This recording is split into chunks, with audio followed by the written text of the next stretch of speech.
Welcome to our Meet the Experts Costume Designers panel. Today we're joined by 6 Emmy contenders: Heidi Bivens from Euphoria, Sharon Long from The Great, Donna Zakowska from The Marvelous Mrs. Maisel, Zaldy from RuPaul's Drag Race, Christine Bieselin Clark from Star Trek Picard, and Laura Montgomery from What We Do in the Shadows.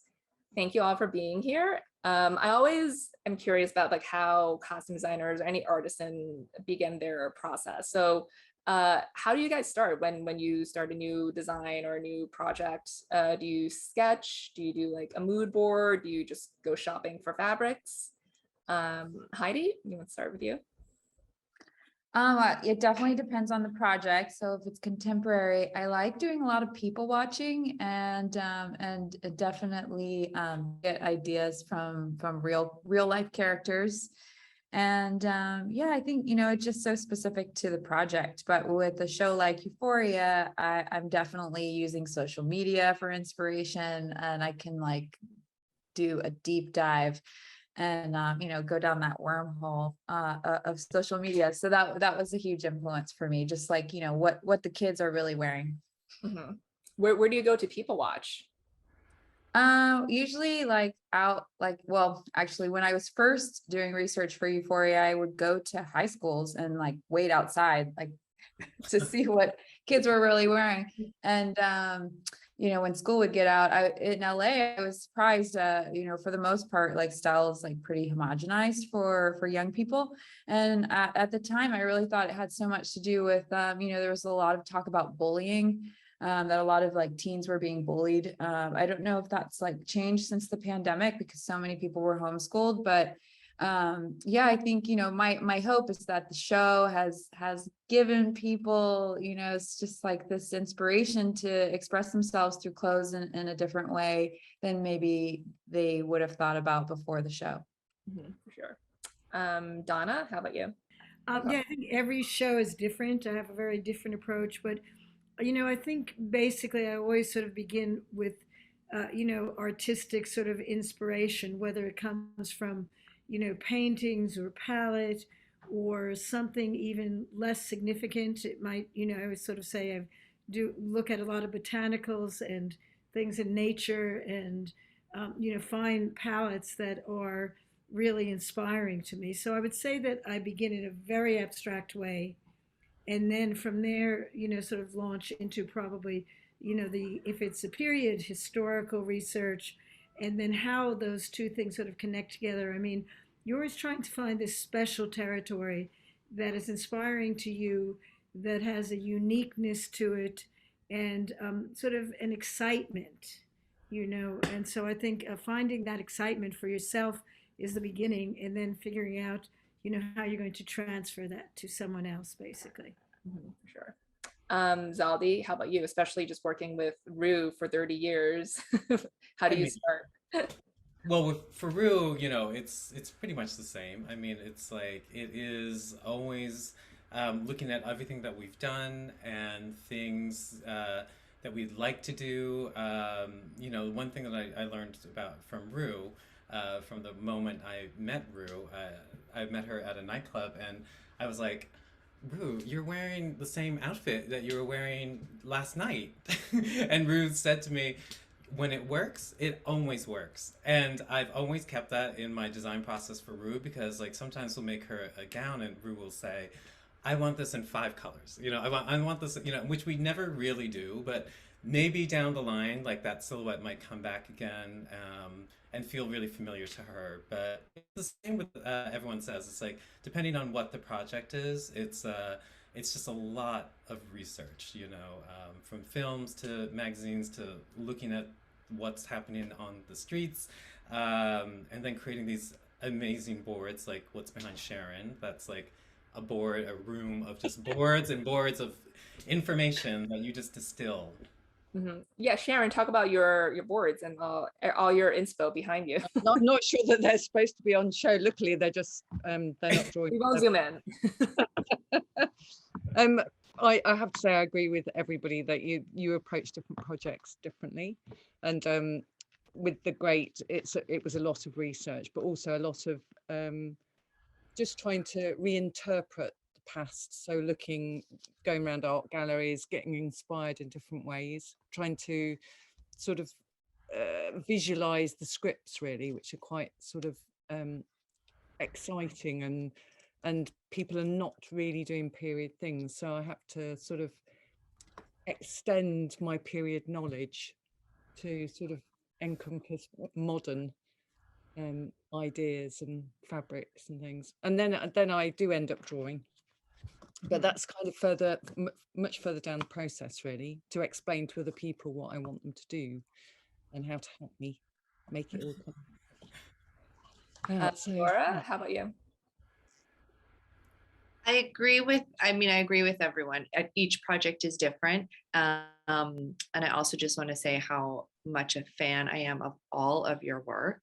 And just to pick up something that Heidi said about doing real life research and going to high schools, I think with Euphoria, you have really done something so amazing, which is you've created this feedback loop. Like, you looked at what people were doing, but then you have done your own thing. And now there's Euphoria High, like people are copying Euphoria. Like, you created your own look, which is so amazing. I like, kudos to you.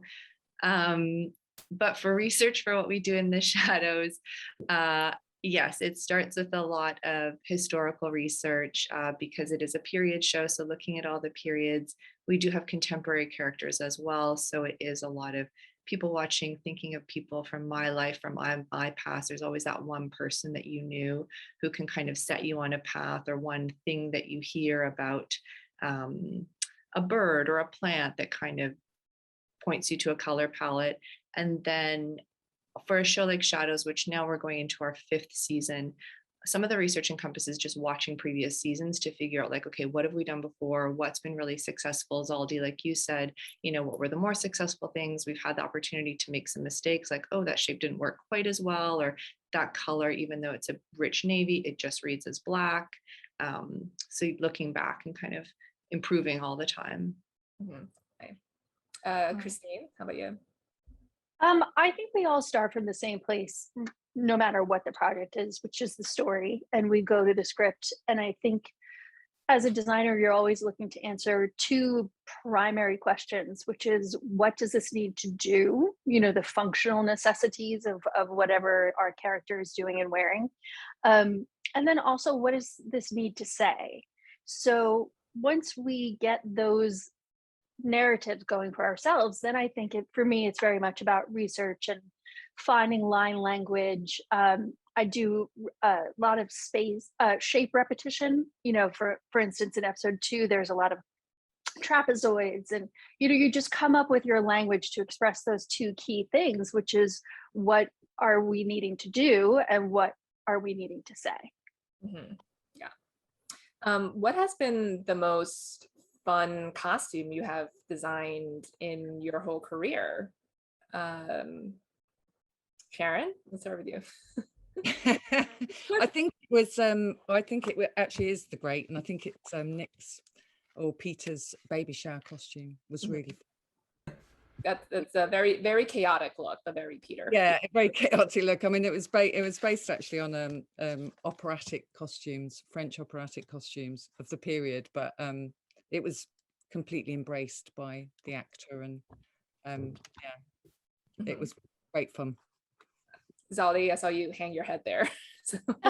It might be the worst question ever. It's just one of those. I mean, it's a great question, but it's always like, oh my god, what do I think?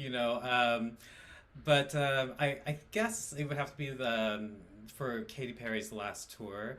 I designed the opening and the closing, and it was this gold armor robotic outfit that I made for her, and she had to be able to dance and move and get all over on stage and all these things, but it just worked out exactly the way I wanted it to, which I often have that feeling when I'm done with the costume, like, oh my god, I could have improved it if I had one more day, but this one just sort of like came out exactly the way I wanted it to.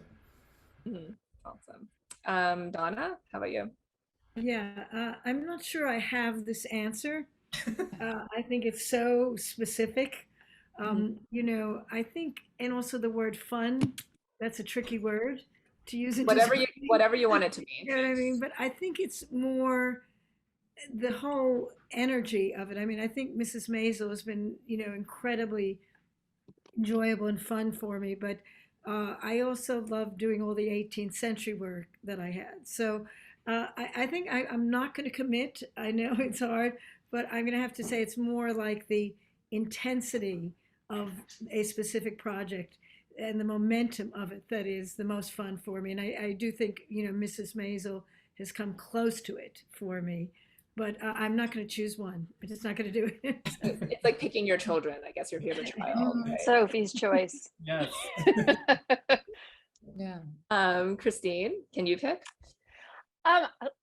It is hard. This is a daunting question. But I have to say, if you're talking about joy, I'm always going to lead into sentiment. And I really do try to put little details of myself, the matriarchs of my family, into my work as my own little Easter eggs, just to bring myself happiness. And in the movie Spy, the delightful Melissa McCarthy goes undercover as the cat lady.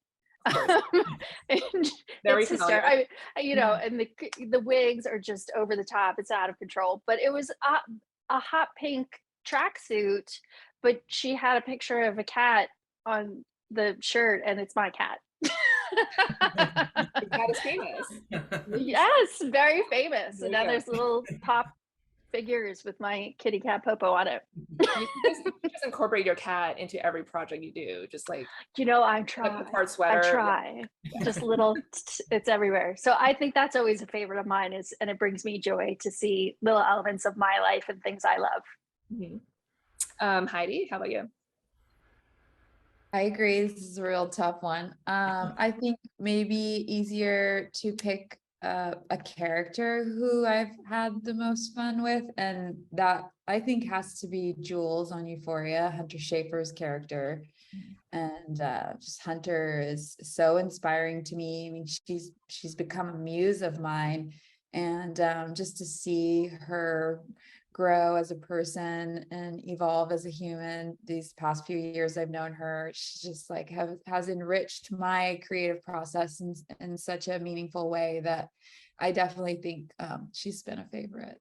Mm-hmm. And Jules' look in season 2 has also evolved. It's like she's also kind of like finding her identity, and it's like a little bit more gender fluid than like season 1, her look, which was leaning more feminine, right?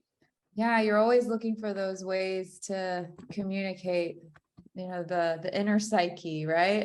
As costume designers, wherever you can fit it in, even if it's Easter eggs that are just for us, for ourselves or for our crew or whoever. Yeah. Laura, how about you? I agree. It is a really hard question, and I'm glad to hear that other people try to inject themselves. I mean, I think as people behind the camera, I never want to be in front of the camera.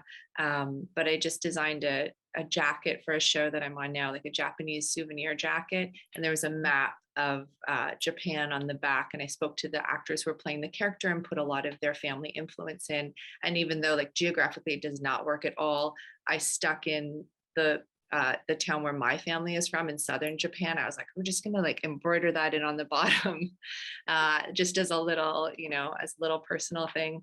And in terms of costumes, for what we do in the shadows, Nadia is you're not supposed to play favorites, but she's the only woman. We get to have the most fun with her. And in the most recent season, which just started airing, they open a vampire nightclub. So I was able to live all of my teenage Zaldy. I think you got to live it in person. I just had to watch from Canada, what was going on with club kids. And so I got to kind of express all of my 90s club kid fantasies with their vampire nightclub this season. Nice. You guys, Zaldy, you should collaborate on season 5 of Shadows. bring more. I love vampires. So. Well, unfortunately, we have to wrap, but it was great speaking with all of you. Congratulations again on amazing seasons and your nominations, and have a great day. Great. Thanks, Thanks, Joyce. Thank you so much. Thank you. In September. Bye. Bye. Bye.